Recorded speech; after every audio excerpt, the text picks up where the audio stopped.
Apa kata Ustaz? Hukum berkurban ini sunnah muakkadah, itu yang mu'tamad. Karena ada perbedaan pendapat antara ulama. Ada yang mengatakan sunnah muakkad, dan ini kebanyakan daripada ulama. Ada yang mengatakan hukum berkurban ini wajib bagi yang mampu. Nah, itu riwayat-riwayat hadis Nabi SAW daripada fadilah untuk melakukan kurban. Nabi SAW bersabda, ma amila ibnu adam yauman nahri amalan ahab ilallahi ta'ala min hirakati damin. Tidak ada amalan manusia yang lebih Allah cintai di hari raya Idul Adha daripada mengucurkan darah hewan kurban. Bahkan dikatakan semuanya akan ditimbang oleh Allah Subhanahu wa taala. Rambutnya, tulangnya, tanduknya semuanya akan menjadi timbangan kebaikan dia di hari kiamat nantinya. Malah sahabat tanya, ya Rasulullah, sahabat tanya kepada Nabi SAW, mahadil atahi, ketika Nabi berkurban, apa ini kurban ini ya Rasulullah? Maka Nabi mengatakan sunnah abikum Ibrahim. Ini adalah sunnah ajaran daripada datuk kamu Ibrahim. Kenapa kita diperintahkan untuk mengikuti milah Ibrahim, anittabi millata Ibrahima hanifah. Ikuti ajaran Nabi Ibrahim yang lurus. Di antaranya sunat, khitan, itu ajaran Nabi Ibrahim. Di antaranya juga udhiyah. Bahkan pertama kali yang rela mengorbankan anaknya Nabi Ibrahim rela mengorbankan anaknya Ismail. Itu kan ceritanya panjang kan. Nabi Ibrahim nadar kalau punya anak akan dikorbankan walaupun dikorbankan untuk Allah.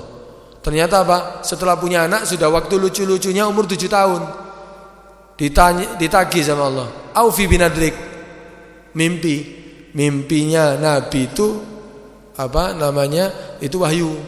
Mimpinya seorang Nabi itu wahyu. Kenapa? Karena yanamu aina wala yanamu qalbah. Mereka para Nabi itu tidur matanya, tapi hatinya enggak. Bukan seperti kita. Kalau kita kan tidur semuanya. Mata dan mata yang ada, mata hatinya tidur semuanya. Walhasil setelah sampai berapa kali Nabi Ibrahim mimpi 3 kali, akhirnya udah mau melaksanakan perintah Allah. Mau disembelih Nabi Ismail. Ceritanya kan panjang itu. Setelah itu ternyata Allah tidak mengizinkan untuk terjadi itu penyembelihan kepada Ismail. Padahal senjatanya sudah ditajamkan, dipukulkan batu pecah, tapi disembelih untuk dipotong ke lehernya Nabi Ismail enggak bisa. Sampai Allah tidak mengizinkan, akhirnya Allah ganti dengan hewan kurban tadi. Menjadi sunnah umat setelahnya. Dan juga menjadi sunnah daripada Nabi Muhammad, umatnya Nabi Muhammad. Ketika ditanya, "Wa malana minha?" Sahabat tanya, "Apa yang kita dapatkan ya Rasulullah daripada hewan kurban itu?" Maka Nabi mengatakan, "Bikulli sya'ratin hasanah." Setiap satu rambut kebaikan. Satu rambut kebaikan. Mereka tanya lagi, "Fasuf?" Kalau itu hewan kurbannya berupa kambing gibas, karena rambutnya lebih banyak itu. Kalau kambing gibas rambutnya lebih banyak. Nabi tetap mengatakan bikulli sya'ratin minasuf hasanah. Setiap satu rambut daripada bahkan hewan hewan domba sekalipun itu satu rambutnya satu kebaikan. Dan itu ini diantara dalil bahwa berkurban hukumnya sunnah. Bahkan Nabi SAW mengatakan dalam riwayatnya ancaman bagi orang yang mampu. Man wajada sa'atan falam yudahi fala yagrub musallana. Barang siapa yang dia mendapatkan kelapangan rezeki tapi dia tidak berkurban, maka jangan dekat-dekat tempat sholatku, kata Nabi. Nabi tidak mau. Kenapa? Ini orang-orang medit ini, orang-orang bakhil. Mampu dia bisa berkurban tapi tidak mau berkurban. Jangan dekat sholatku.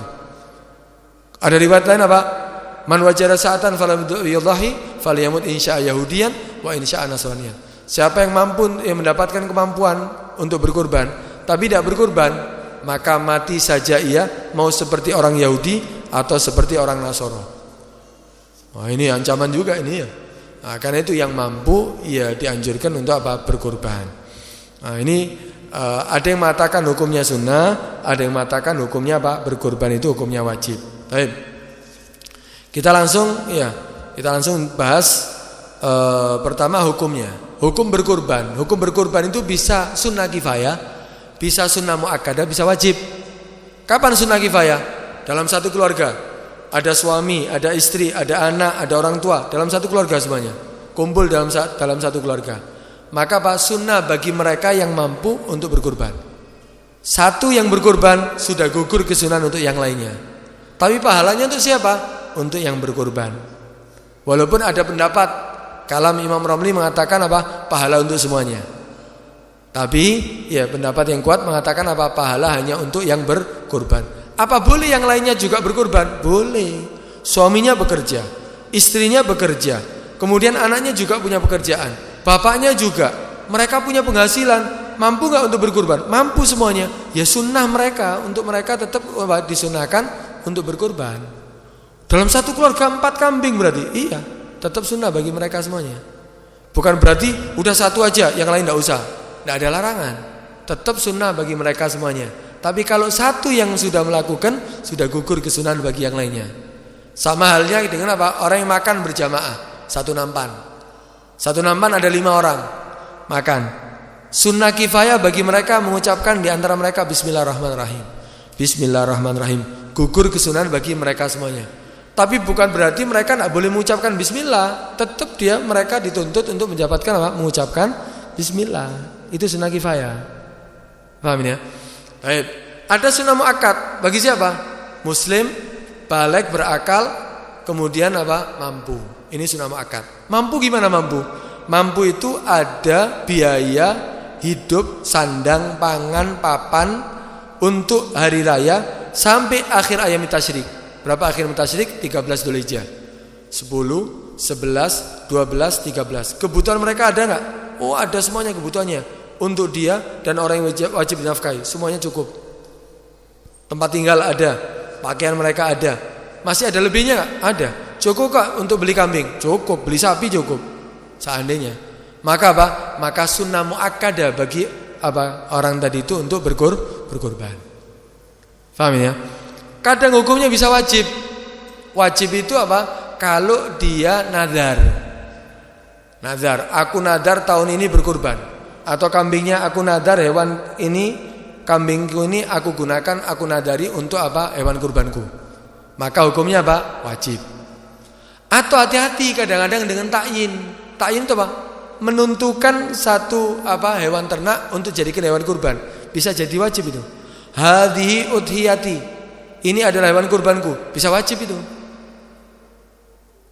Ini pendapat yang kuat malahan. Bisa menjadi wajib takyin, menentukan.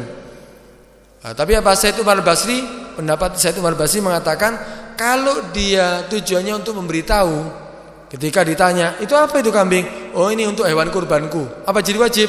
Kata Said Umar Basri tidak. Kenapa? Dia tujuannya untuk ngasih tahu orang yang bertanya. Paham ya? Terus siapa supaya aman? Ya kalau ada punya hewan kurban dia mengatakan apa? Hadhi udhiya sunnatan lillahi ta'ala. Ini adalah hewan kurban sunnahku. Atau ya aku ingin menyembelihnya di hari raya kurban.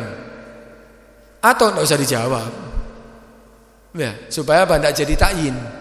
Supaya tidak jadi takyin. Kenapa? Kalau takyin menjadi wajib. Loh, ono bedanya wajib ambil sunnah? Ada.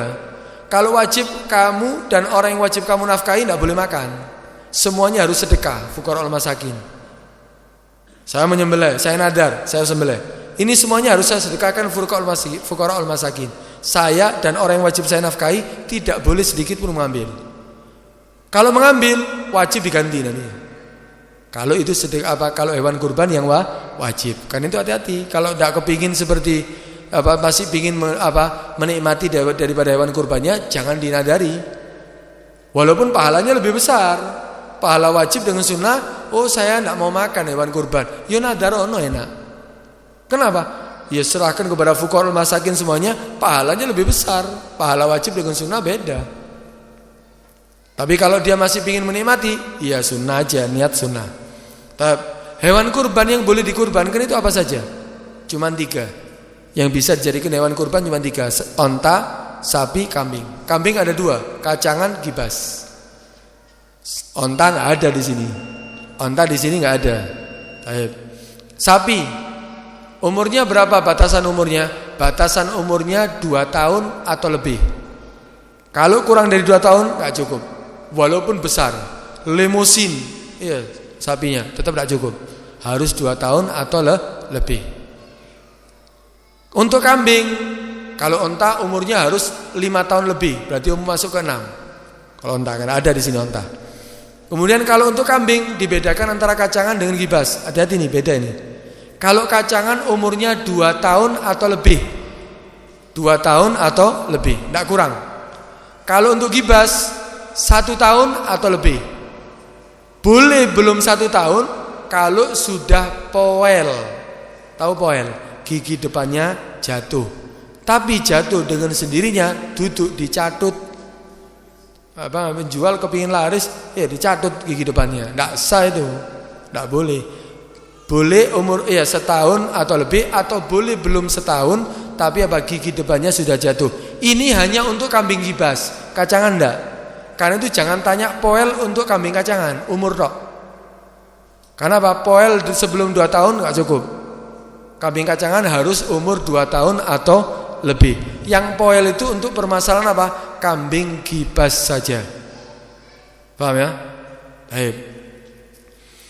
Untuk sapi ya, untuk sapi itu boleh urunan, atau onta boleh urunan sampai 7 orang. Urunan 7 orang ya, untuk beli sapi boleh.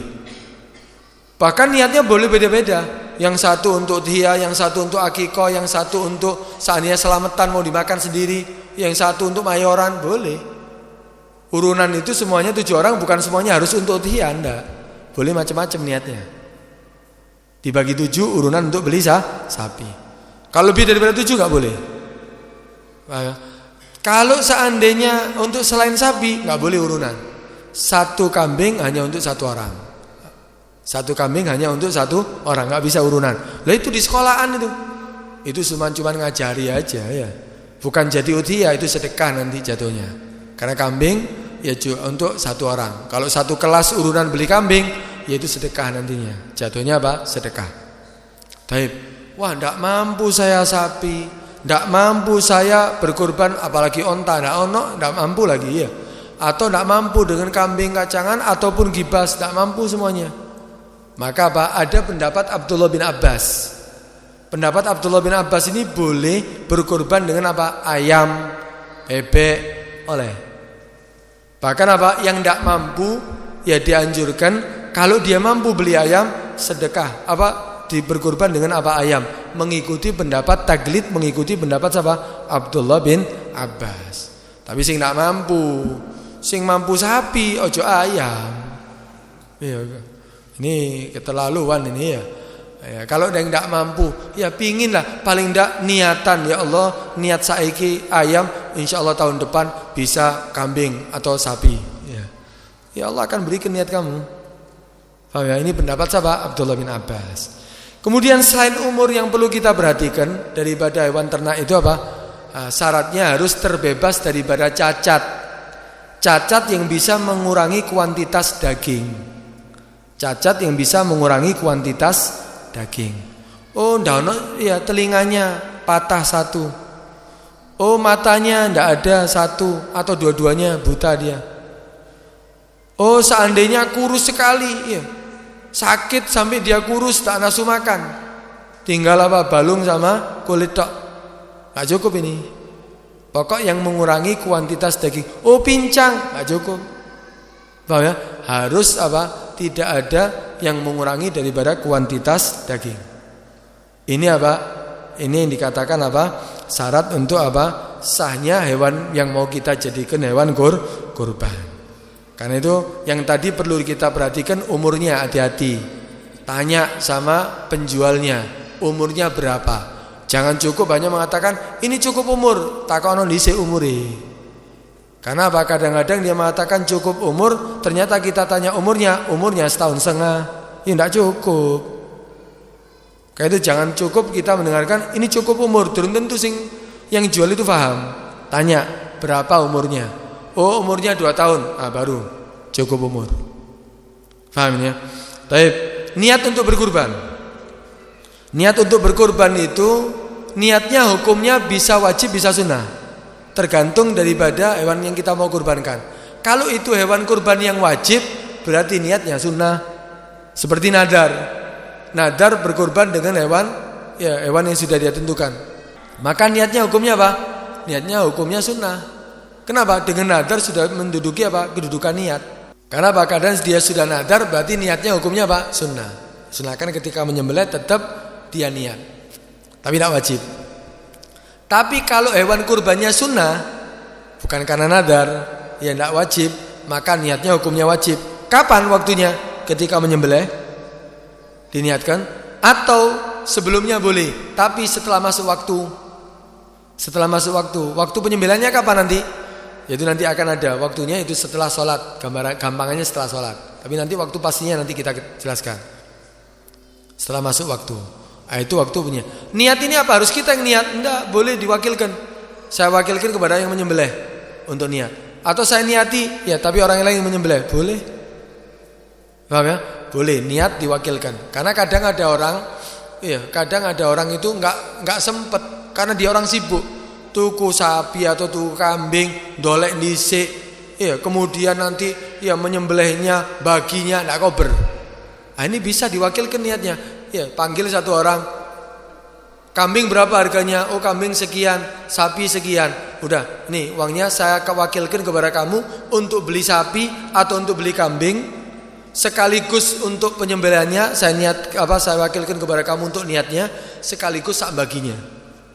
Boleh apa enggak? Boleh. Wakilkan kepada orang lain semuanya, dia tetap dapat pahalanya. Enggak boleh diganti dengan uang.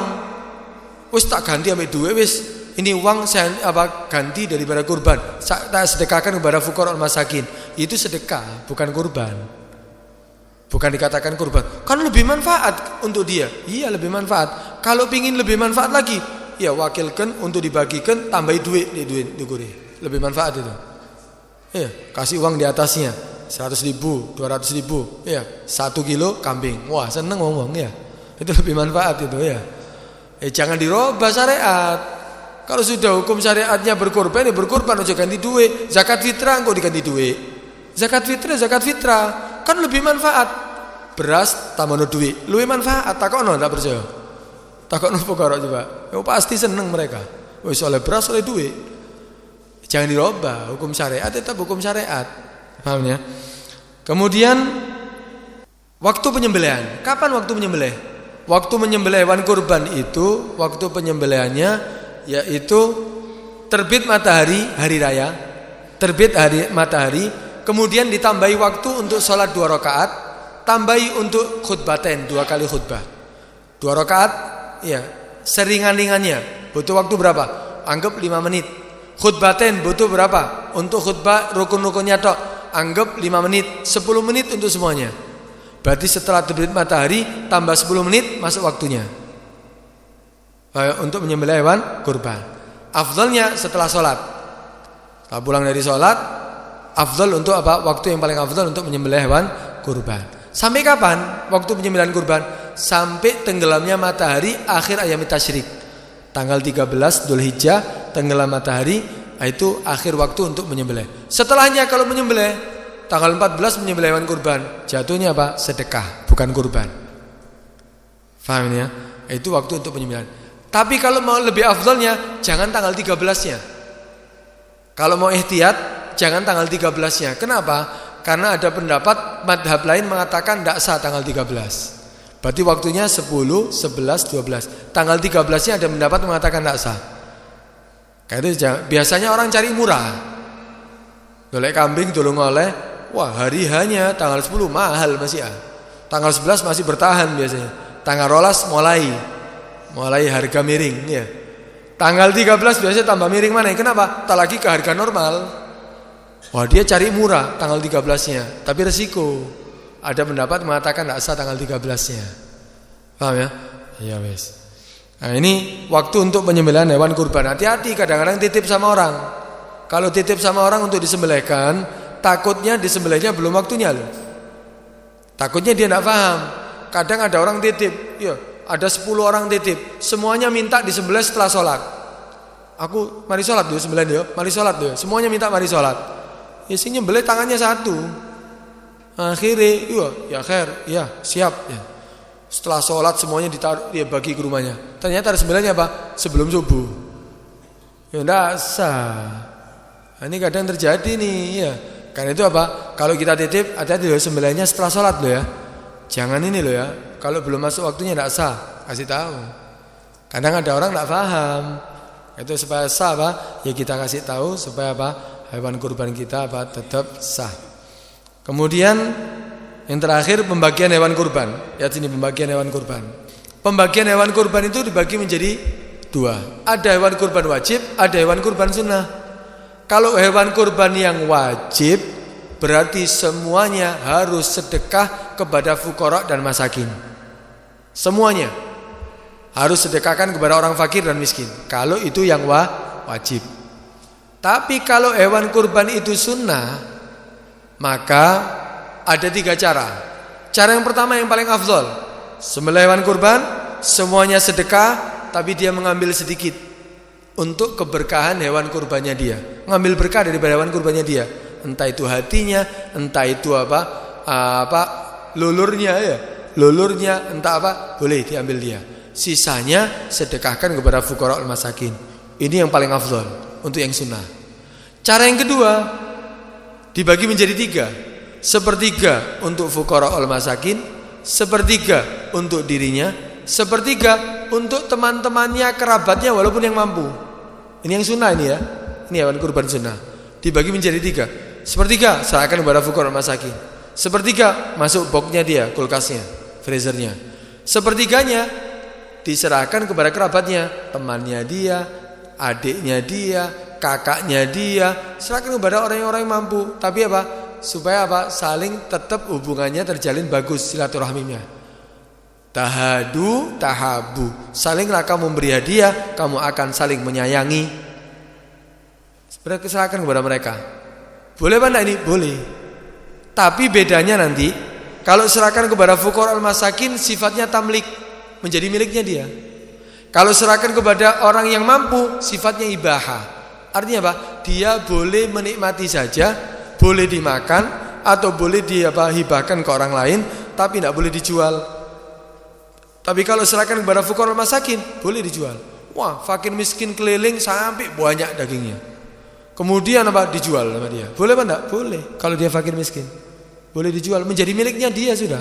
Mau dijual, mau dimakan semuanya, mau dikasihkan orang terserah. Tapi kalau diserahkan kepada orang yang mampu tadi, tidak boleh kecuali hanya untuk memanfaatkannya saja. Ya dimakan atau dihibahkan kepada orang. Tapi kalau untuk dijual, ya sugih sing ngedol. Ya. Ini tidak boleh. Tahu sifat ibahah? Contoh, ini sering terjadi nih ya. Diundang orang, kasih suguhan. Wah, makan atau kue-kue. Itu kita ini boleh hanya ibahah, boleh makan di tempat. Ngambil makan. Ya sudah ditafadhalkan, sudah dipersilakan, kita makan. Makan nasi, kita boleh makan situ. Lebokno kreseki. Lebokno kantongi, enggak oleh. Ini terjadi nih kadang-kadang, kecuali kalau yang punya acara atau yang sahibul baitnya ya sudah ngasih tahu, siapa yang mau bawa silakan. Enggak apa-apa kalau seperti itu. Kalau enggak oleh. Bukan menjadi milik kita kecuali sampai mulut kita. Wis mlebu mulut baru sampai kita. Kalau masih di tangan kita belum milik kita ini. Karena itu kalau ada kucing meong dijepit kayak kucing, enggak boleh. Kalau bukan sahibul baitnya enggak boleh. Kenapa? Bukan milik kita, kita kasih kucing. Kalau sudah masuk mulut kita, sudah kita kunyah, itu ya sudah sampai mulut kita dalam, kita lepeh lagi baru itu milik kita. Tapi kalau belum ya, maka itu bukan menjadi milik kita. Apalagi dibawa pulang enggak oleh. Itu ibahan namanya. Yang memberikan kepada fakir miskin tamlik, tapi memberikan kepada orang kaya tadi itu boleh, tapi sifatnya ibaha. Boleh dia makan, boleh dia, tapi tidak boleh dijual. Paham ya? Baik. Yang ketiga caranya, wah ini caranya orang bakhil ini.